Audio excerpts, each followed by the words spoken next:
Bonjour Jean-David Zetoun et Bonjour. merci d'avoir répondu présent. Vous venez de publier du coup Le suicide de l'espèce, dans lequel vous expliquez notamment la corrélation entre les activités humaines et les maladies de notre société. Ce qu'il contient, c'est effectivement une tentative d'explication d'une anomalie que n'importe qui peut observer, qui est que la société mondiale produit de plus en plus de risques qui eux-mêmes produisent des maladies. Le livre dit que les deux pires risques parmi tout cela, c'est la pollution et l'obésité au sens large, voire les maladies d'origine alimentaire. C'est les plus gros en termes d'impact et ce sont les deux risques qui sont en croissance. Et on ne sait pas faire baisser l'obésité. Il n'y a aucun pays dans le monde dans lequel l'obésité serait en baisse. Il y a une question sur la quantité d'alimentation. Il y a une question sur la sédentarité.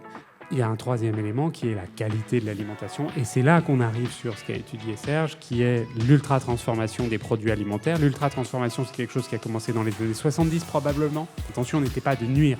Et il y a des produits qui sont dits ultra-transformés, qui sont les gâteaux, les repas préparés, les chips. C'est des produits qui sont très éloignés de la matière d'origine, qui ne sont pas reconnaissables. Ils sont premièrement des opérations de transformation et deuxièmement des rajouts. On sait suffisamment à quel point ils sont mauvais pour que ça devrait déclencher une réaction publique. La victoire du Nutri-Score, c'est d'avoir montré que le fait de mettre un label, enfin une signalisation sur l'alimentation, ça a influencé les comportements d'achat. Je sais qu'il y a des travaux qui sont en cours pour que ça incorpore aussi des éléments de transformation. Ça devrait être obligatoire. Aujourd'hui, je crois que c'est que 60% des produits alimentaires en moyenne qui, sur une base facultative, sont Nutri-scorés.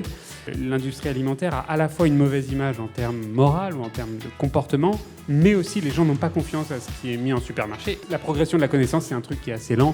Il n'empêche qu'aujourd'hui, je pense qu'on en sait suffisamment pour Nutri-scorer donc l'ensemble du parc alimentaire, toujours de façon plus sophistiquée. Ce qu'il faut maintenant, c'est que la régulation et la taxation se basent sur le Nutri-Score. Le fait de rendre le Nutri-Score général, c'est une première étape qui est importante, mais ça a des limites. Ça ne résout pas, par exemple, un problème majeur qui est le problème économique. La plupart des études montrent que les aliments ultra-transformés sont plusieurs fois moins chers que les aliments frais. Donc les politiques, je pense qu'ils ont un boulevard avec deux armes qui ont toujours super bien marché historiquement en santé publique, qui sont la loi et l'économie. On peut interdire la publicité. On a bien interdit la publicité pour le tabac. Et pour la partie économique, c'est un jeu de taxation et de détaxation qu'il faut trouver.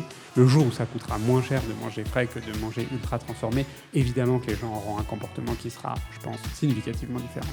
Aucun score n'est parfait. Il faut surtout pas dire on va pas le faire parce que c'est pas encore parfait. Les industriels sont capables de faire des produits moins transformés et elles le font pas. Aujourd'hui, donc, vous avez face à vous des marques qui sont audacieuses et progressistes puisqu'elles ont décidé de rejoindre le collectif En Vérité.